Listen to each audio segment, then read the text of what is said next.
Écoutez, bonjour. On peut dire que ça va bien, plutôt bien. On est tous contents d'être sortis à peu près de la crise du Covid. Donc on va voir ce qui va nous attendre après. Mais globalement, on est super positif pour l'année qui va arriver. Donc on a passé les 2 années de Covid, on est encore là. On a un réseau qui est stable et on est très positif sur l'avenir. Donc ça va bien. Alors, le concept de Beauty Success est un concept de parfumerie institut de beauté.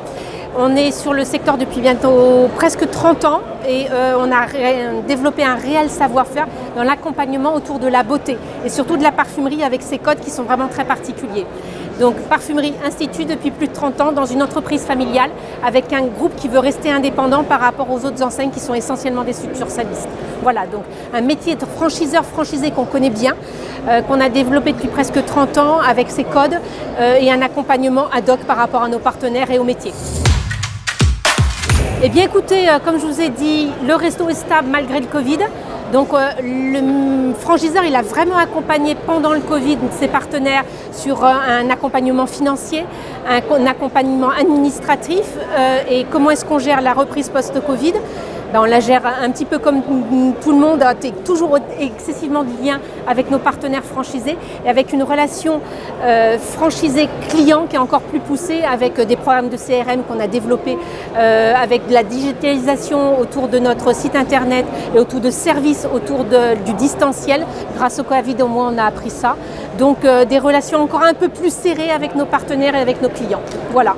Soyons positifs par rapport au Covid, il faut toujours en tirer un avantage et c'est celui-ci qu'on a tiré en tout cas avec la pandémie des 2 dernières années.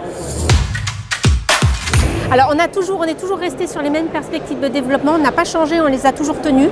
Donc réseau stable depuis les 2 dernières années et on a toujours un objectif d'ouvrir à peu près une dizaine de portes sur l'année avec un réseau qui vit, avec des magasins qui sont transférés, qui sont repris, dizaines de créations aussi bien en parfumerie qu'en parfumerie institut. Puisqu'on a 2 concepts différents autour de Beauty Success. Donc une dizaine Et ce qui est bien par rapport à nos concurrents qui eux sont plus dans une phase de fermer des magasins. Nous on est premier acteur de création de parfumerie sur le marché en France aujourd'hui.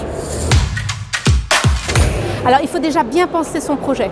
C'est-à-dire qu'on ne se lance pas en parfumerie comme ça parce que c'est un métier, alors comme tout métier, hein, mais c'est un métier qui demande beaucoup d'investissement avec un investissement aussi important en mise de départ en parfumerie puisque vous gérez des marques de luxe avec des exigences et un contrat de distribution sélective qui impose un référencement pour avoir la marque totale au niveau du stock. Donc il faut être bien conscient du marché et de ses codes. On ne se lance pas dans la parfumerie comme on se lance dans de la boulangerie par exemple. On a besoin d'être accompagné par un partenaire, par un franchiseur qui connaît son métier. Et donc la notion de stock est importante dans la prise en compte du projet. Aussi bien sur la façon de le travailler que sur le portage du stock. Donc ça c'est un élément clé au niveau de la parfumerie. Et puis avec les codes bien particuliers par rapport au contrat de distribution sélective qui sont vraiment, c'est vraiment un métier vraiment à part. On ne se lance pas comme encore une fois n'importe comment en tout cas dans la parfumerie et c'est pour ça qu'on est là finalement pour accompagner le partenaire. Alors on peut se lancer quand on a une âme d'entrepreneur et qu'on a vraiment envie de se lancer, on se lance tout seul ou en couple ou avec un associé. L'important c'est d'avoir envie et on accompagne le projet.